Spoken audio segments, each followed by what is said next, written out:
जय हिंद। आज जो हमारा विषय था, जो हमारा सपना था, आज विंटर सेशन में सर्वसम्मति से पेश किया गया, जो कि लोकसभा स्पीकर ओम बिरला जी द्वारा इसको स्वीकार भी कर लिया गया। अब पहली बार इलेक्ट्रॉनिक वोटिंग हुई और फिर से जो है जिनको नामंजूर था उनको ये बोला गया कि आप चाहें तो बैलेट पेपर से भी मतदान कर सकते हैं। जेपीसी जिनको अगर नहीं स्वीकार है, जेपीसी में भेजने की बात हो रही है, तो जो जेपीसी में भेजना चाहते हैं, जो नहीं भेजना चाहते हैं, उसके लिए पर्ची से भी वोटिंग हुई। तो हमारे कहने का मतलब ये है, वन नेशन वन इलेक्शन। हम लोग यह 2017-2018 से लगातार बात कर रहे हैं। वन नेशन वन इलेक्शन अगर हो जाएगा तो देश के ढेर सारे फ़ायदे होंगे और देश की जीडीपी भी बढ़ जाएगी। हमारे यहाँ आए दिन नेता लोग चुनाव में व्यस्त रहते हैं, बिजी रहते हैं, और चुनाव प्रचार में या चुनाव के प्रोटोकॉल में खरबों रुपए जो है खर्चे होते हैं। यह जनता के टैक्स के पैसे का ही सरकार जो है खर्चा करती है, तो जनता का पैसा बहुत बर्बाद होता है। वन नेशन वन इलेक्शन से देश को बहुत बड़ा फ़ायदा होगा।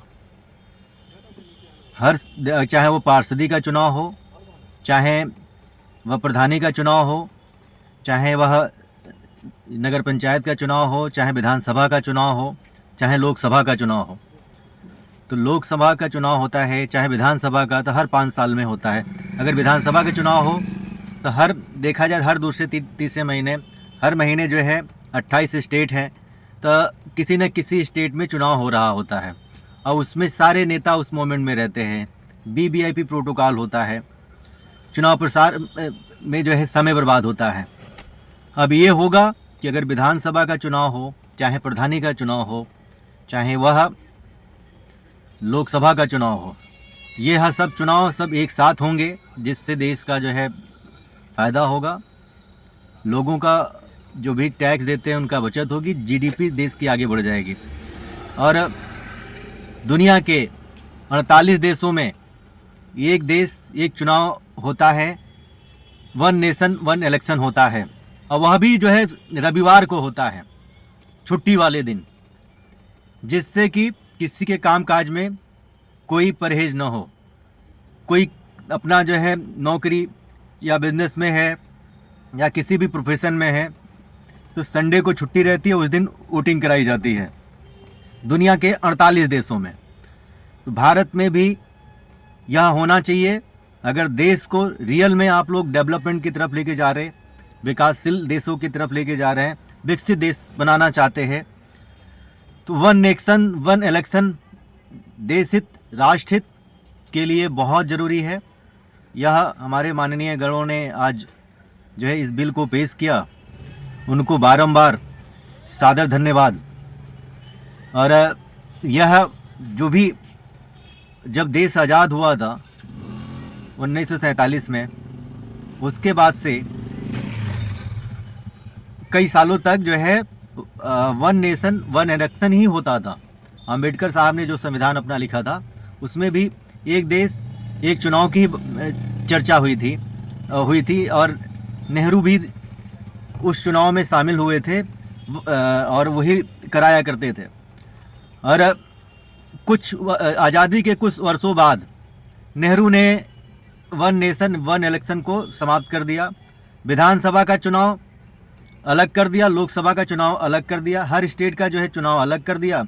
और ये सब जो है सिस्टम जो गड़बड़ाया, वह इमरजेंसी काल में गड़बड़ाया, इंदिरा जी के समय में। तो यह पुनर्स्थापना की बात हो रही है, संविधान को जोड़ने की बात हो रही है, और अंबेडकर साहब के मूल संविधान की बात हो रही है। तो वन नेशन वन इलेक्शन से देश को बहुत बड़ा फ़ायदा होगा, इसको हमारी सभी जनता समझे। यह मेरा एक सपना था, वन नेशन वन इलेक्शन। और वन नेशन वन टैक्स भी सभी को मांग करनी चाहिए। इसी विंटर सेशन में मैंने हमेशा जो है रिक्वेस्ट किया है, निवेदन किया है कि इसी विंटर सेशन में वन नेशन और वन इलेक्शन की चर्चा होनी चाहिए। वन नेशन वन टैक्स की बात होनी चाहिए। और वही बात करी जाए कि यूनिफॉर्म सिविल कोड की बात होनी चाहिए। समविधान का मतलब क्या होता है? समविधान तो सबके लिए बराबर का विधान होना चाहिए। ये नहीं है कि जो है केवल माइनॉरिटी के नाम पर देश को हम लोगों के अंदर फूट डालो, राज करो, वोट जीवी नोट जीवी, लोगों ने कास्टीज में बांटा, जाति व्यवस्था में बांटा, अल्पसंख्यक यानी कि माइनॉरिटी और मेजॉरिटी में बांटा। तुम पिछड़े हो, तुम बीच वाले हो, तुम जो है सवर्ण हो, इन सबों में बांटा। तो हमारी देश की जनता, हमारे लोग जो प्रिय राष्ट्रभक्त हैं, राष्ट्रवादी हैं और जो देश का भला चाहते हैं, देश की उन्नति चाहते हैं, वो समझ गए होंगे कि हम लोगों की जो भलाई है वह वन नेशन वन इलेक्शन में है और वन नेशन वन टैक्स में है। और संविधान मतलब होना चाहिए जो संविधान बना था, जो मूल संविधान मूल कॉपी है, पहली कॉपी अंबेडकर साहब वाली। और वफक बोर्ड पे चर्चा होनी चाहिए, पर्सनल लॉ बोर्ड पे चर्चा होनी चाहिए। अंबेडकर साहब ने साफ साफ लिखा था कि धर्म के आधार पर, मजहब के आधार पर बंटवारा हो रहा है, तो अगर यहाँ पे मुसलमान रह जाते हैं तो वह देश के लिए बहुत बड़े खतरे उत्पन्न होंगे। वही हो रहा है। चाहे अब यहाँ पे तो घुसपैठ भी बहुत तेज़ी से हो रहा है, तो घुसपैठ नियंत्रण कानून भी बनना चाहिए।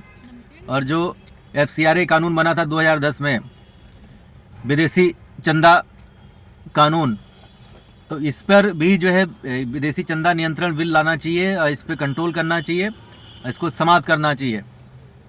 यूनिफॉर्म सिविल कोड बिल जो है सबके ऊपर लागू होना चाहिए। संविधान सबके लिए बराबर का कानून, बराबर का विधान, संविधान।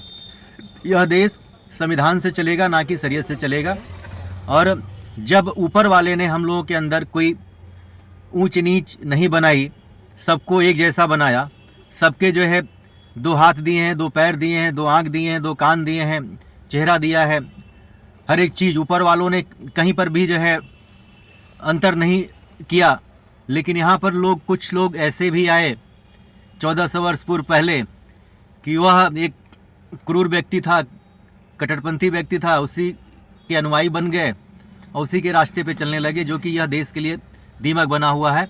तो कट्टरपंथी जो है, आपको पता होगा कि नेचुरल है, प्राकृतिक है। ये लोग, भगवान ने सबको एक जैसा बनाया, एक जैसा पैदा करते हैं, तो ये लोग अपनी चमड़ी काट देते हैं, खतना करवा लेते हैं और उस विचारधारा को लेके चलते हैं। तो ये देश के लिए बहुत बड़ा खतरा है। और ये जनसंख्या नियंत्रण पे भी बात होनी चाहिए। और सेकुलर शब्द, जो पंथ निरपेक्ष था, जिसको धर्म निरपेक्ष में परिवर्तित कर दिया गया, मजहब के आधार पर जब बंटवारा हुआ था, तो धर्म निरपेक्ष बना दिया गया, सेकुलर बना दिया गया।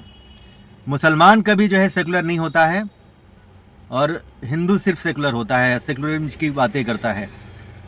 तो इन देश विरोधी गद्दारों को पहचानना पड़ेगा, जो वोट जीवी नोट जीवी हैं, जो देश के साथ छल कर रहे हैं, लूट रहे हैं, लूट मचा रहे हैं।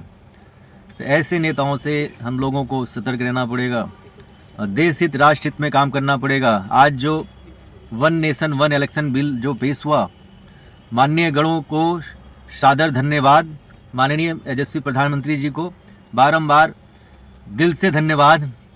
और जो भी हमारे बिल पेश किए उनको भी धन्यवाद, मंत्री गणों को भी धन्यवाद, सांसद गणों को भी धन्यवाद। ऐसे हमारे 788 सांसद देश हित में सभी लोग काम करें, देश की GDP आगे बढ़ जाएगी और देश पे कोई नज़र उठा के नहीं दे सकता। भारत बनेगा विश्वगुरु और नंबर 1 की जो है देश, और भारत ही लीडरशिप करने योग्य है। और तो सब अपने विचारधारा मजहब करने के लिए रियल में विकास चाहिए, डेवलपमेंट चाहिए, तो आप लोगों को जो है वन नेशन वन इलेक्शन का सपोर्ट करना होगा, वन नेशन वन टैक्स की बात करनी होगी और नशा मुक्ति पे जो है बात करनी होगी, जो आर्टिकल 47 कहता है संविधान में आप लोगों का राइट से इसको नशाबंदी कर सकते हैं। जो ड्रग्स दिया जा रहा है, यहाँ जिहाद हो रहे हैं, बहुत बड़ा जिहाद हो रहा है, बच्चों को जो है नपुंसक बनाया जा रहा है और हमारे बच्चे अश्लीलता के शिकार होते चले जा रहे हैं। बॉलीवुड भी इसमें अहम रोल निभा रहा है। बॉलीवुड जिहाद भी चल रहा है, जिसमें बच्चों को जो है छोटे छोटे कपड़े पहनाए जाते हैं। एकता कपूर वाले जो सीरियल आते हैं, उसमें सीरियल में भी जो है सास बहू और साजिश और ये तमामों लड़ाई झगड़ा मतभेद सिखाया जा रहा है। ना ही अपने जो भी दूरदर्शन है या टीवी चैनल है या लोग सोशल मीडिया चलाते हैं, इंस्टाग्राम चलाते हैं, या तमामों अश्लीलता वाली साइडें हैं, ना ही शिक्षा में संस्कार है, ना ही कानून का खौफ है। तो कानून जब कठोर से कठोर बनेगा तभी देश का कल्याण निहित है। सिंगापुर से आप लोग क्यों नहीं सीखते हैं? वहाँ पे घुसपैठ क्यों नहीं होता है? वहाँ पे जिहाद क्यों नहीं होता है? वहाँ पे धर्मांतरण क्यों नहीं होता है? वहाँ पे भ्रष्टाचार क्यों नहीं होता है? भ्रष्टाचार भारत में ही क्यों होता है? आप चाइना से क्यों नहीं सीख लेते हैं? आप सिंगापुर से सीख क्यों नहीं लेते हैं? चाहे आप अमेरिका से सीख क्यों नहीं लेते हैं? वहाँ पे फेडरल पिनल कोड है। अगर मर्डर होता है तो मर्डर की वहाँ पे 10 धाराएं हैं, यहाँ पे मर्डर की 1 धाराएं हैं। और वहाँ पे मर्डर की जो धाराएं हैं फेडरल पिनल कोड में, वह 200 वर्ष 300 वर्ष, जितनी आदमी की उम्र भी नहीं होती उससे ज़्यादा सज़ा है। तो कठोर से कठोर कानून बनावें आप लोग। और यह अंग्रेज़ों द्वारा जो हिंदू विरोधी हैं, जो हिंदुओं को दूसरे जो है दर्जे की नागरिकता यहाँ पे दे रखे हैं, हर एक चीज़ पर पहला हक मुसलमानों का है। इन जिहादियों का जब मजहब के आधार पर बंटवारा हो गया, तो इन लोगों का पहला हक कैसे हो सकता है? नेता भी जो है वोटजीवी नोटजीवी और वोट के कारण जो बढ़ावा देते हैं इन कट्टरपंथियों का। तो यह पूरी तरह से समाप्त हो। सभी हमारे सांसद राष्ट्रवादी लोग सजग हो, सचेत हो, और इसी विंटर सेशन में जो है बिल लेकर के आए। सबके पास मुद्दा है, सब लोग पीड़ित हैं। अगर राष्ट्र को सच में सुरक्षित देखना चाहते हैं, अपनी बहन बेटियों को बचाना चाहते हैं, तो आप लोगों को यह बिल पेश करना ही होगा। और जो भी आज़ादी के बाद, ये 1950 के बाद और 2013 तक जो भी कांग्रेसियों ने इस्लामीकरण करने की कोशिश करी है भारत को, इसमें आप लोगों को, अगर राष्ट्रवादी हैं, देश के लिए आपके पूर्वज भी लड़े हैं, राष्ट्र के लिए आपके हमारे पूर्वज भी लड़े हैं, स्वतंत्रता सेनानी वो लोग रहे हैं, तभी हम लोग बचे हैं। वो मुगलों का भी हम लोगों ने काल देखा, तुर्कों का भी, मंगोलों का भी काल देखा, शासन काल देखा, और अंग्रेज़ों की भी जो है 150 वर्ष जो है गुलामी सही। तब आप लोगों से यही विनम्र निवेदन और आग्रह है कि आप लोग जो है इस प्रस्ताव को, इस बिल को पेश करें और मोदी जी का समर्थन करें। मोदी जी देश हित राष्ट्र हित के लिए कार्य कर रहे हैं, उनके आगे पीछे कोई नहीं है, वह उनके पूरा परिवार जो है देश की जनता है। जय हिंद, वंदे मातरम, भारत माता की जय हो।